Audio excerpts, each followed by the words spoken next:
ఏపీకి ఇన్ఛార్జ్ డీజీపీగా శంకబ్రత బాగ్జీని కేంద్రం ఎన్నికల సంఘం నియమించింది. ఇన్ఛార్జ్ డీజీగా ఆయన బాధ్యతలు స్వీకరించారు. నిన్న రాజేంద్రనాథ్ రెడ్డిపై ఎన్నికల సంఘం బదిలీ వేటు వేసింది. తక్షణమే విధుల నుంచి వైదొలగాలంటూ ఆదివారం ఉత్తర్వులు జారీ చేసింది.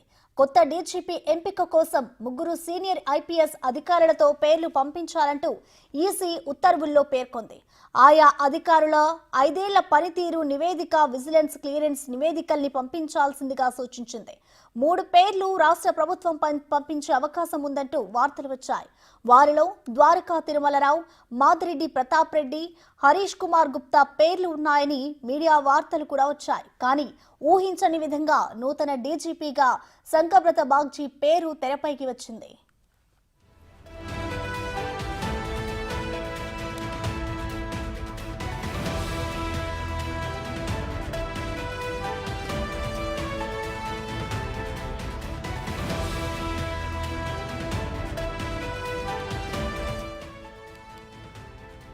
ఏపీకి ఇన్ఛార్జ్ డీజీపీగా శంకబ్రత బాగ్జీని కేంద్ర ఎన్నికల సంఘం నియమించింది. ఇన్ఛార్జ్ డీజీగా ఆయన బాధ్యతలు స్వీకరించారు.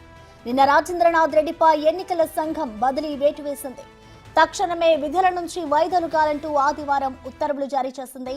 కొత్త డీజీపీ ఎంపిక కోసం 3 సీనియర్ ఐపీఎస్ అధికారులతో పేర్లు పంపించాలంటూ ఈసీ ఉత్తర్వుల్లో పేర్కొంది. ఆయా అధికారులు 5 ఏళ్ల పనితీరు నివేదిక, విజిలెన్స్ క్లియరెన్స్ నివేదికల్ని పంపించాల్సిందిగా సూచించింది. 3 పేర్లు రాష్ట్ర ప్రభుత్వం పంపించే అవకాశం ఉందంటూ వార్తలు వచ్చాయి. వారిలో ద్వారకా తిరుమలరావు, మాదిరెడ్డి ప్రతాప్, హరీష్ కుమార్ గుప్తా పేర్లు ఉన్నాయని మీడియాలో వార్తలు కూడా వచ్చాయి. కానీ ఊహించని విధంగా నూతన డీజీపీగా శంకబ్రత బాగ్జీ పేరు తెరపైకి వచ్చింది.